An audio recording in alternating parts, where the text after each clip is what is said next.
Joe, you talked a little bit about the maturity level of your team after the series.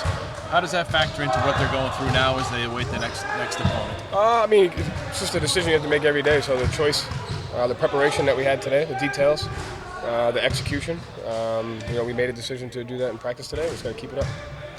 Joe, Jayson was talking after last game about this notion that teams can out-tough you guys, it not being that easy. You've talked a lot about developing that physicality too as a team. How did you just see that develop through the course of the last series, especially with how the Heat were trying to play you? Yeah, I mean, I think he was dead on about it. It can be defined in a bunch of different ways, and I think sometimes the simplicity, the discipline, the thing to just do the right thing over and over again gets overlooked because you don't always see it. And so there obviously is a huge physicality standpoint, a toughness standpoint, rebounding, screening, but it's also the discipline and the details that you got to do every day.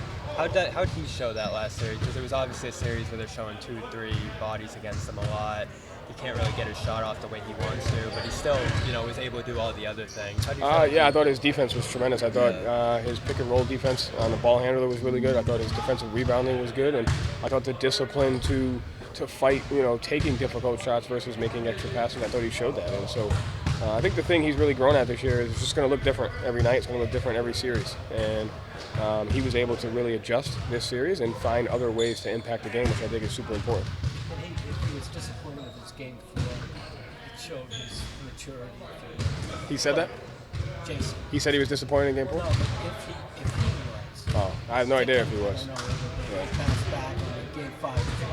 Yeah, I mean, I think it's just, you're not going to play perfect all the time. I thought the thing that he did well was he just kind of stayed here, and he found other ways to impact the game. And really, I think our team's done that. I think that's been the thing of our team is it's not what wins one game, what wins one series doesn't win the next one. So you got to be ready to figure out different ways to impact the game in a series, and I think our guys have done that. Joe, you guys have talked about different ways to win throughout the year. During this point, when you're waiting for a second round opponent, what do your coaches' conversations look like? Do you start talking game plans, sub patterns now, or are you waiting until the weekend to figure out, okay, who are we going to actually face? No, we'll wait until we know who we're facing, but I think our year has been built on being open-minded and being ready to be flexible. And so the big theme today is what won last series. There's obviously themes and concepts to that, but and we may have to play a completely different way to win the next series. And so we got to be ready to do that. You just have to keep the open mind and understand the details and the physicality, regardless of who you play.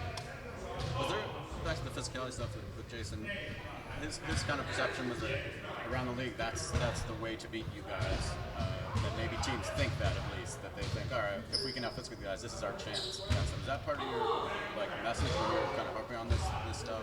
It's not to say that's what they think. It's just at the end of the day, the toughest team's going to win. And like I said, it could be physically tough, mentally tough, emotionally tough. I think the toughest team is going to win. Who can outwill the other team? Who can make the right plays? Who can execute at the highest levels? Who can execute game plans? Who can rebound? So I think it's just a little bit of everything. But we do talk about how to be those different levels of toughness throughout a game, and where the opportunities present themselves. Can you talk about the playoffs are no different than the regular season? Not at all.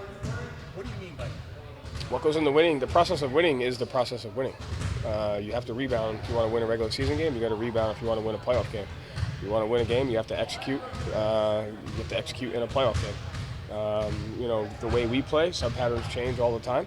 The guys' open-mindedness to adjust, and so I think if you just look at the process towards winning, it's a very, very simple formula of being able to do X, Y, and Z. And I think the playoffs add just a higher level of stress, a higher level of duress, a higher level of intensity because it's quote-unquote the playoffs. But the process towards winning remains the same regardless of if it's preseason, regular season, playoffs.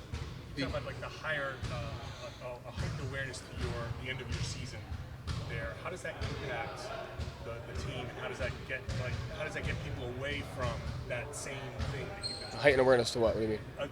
The playoffs is a heightened awareness to your own, the end of your season. Oh, yeah. So how does that hanging over you impact what you're saying here about the playoffs being the same? I think you just have an understanding of that. It's just reality. That's where everything is just a heightened awareness to it. Everything just means a little bit more, but it doesn't change what you have to do. So I think that's really it. Having coached through your first playoff series of this year, how do you feel like your coaching has evolved this year compared to last year? Everybody loves asking that question. It's the same answer every time. Sorry. You're always going to get better as a coach. I hope next year, or however long I'm doing this for, that I get better every series, because I think that's the number one goal, is to grow. So hopefully, 10 years from now, I've gotten better every year. That's the thing. So But I think the biggest thing this year is we've had time to create a shared mental model, a shared approach towards how we want to go about doing things. And we have a collective group think as to this is how we do stuff here. And so that only comes with time.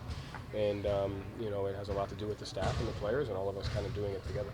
Joe, when players say they like playing for you, or Derek said he loves it, other guys vouch for you, how does that make you feel? That's important. I think it's important to know that everybody that comes into this building has to, whether it's a staff member, an employee, or a player, they have to feel like there's purpose. They have to feel like they're getting better. They have to feel like there's a compass for them is where they want to be 2-3 years from now. They have to feel empowered. And so it just says a lot about our organization that when guys come in here, we don't waste time, we get better, and they feel that level of connectivity. I think that's the most important thing. So that's just a testament to really everybody, I think, when people say that.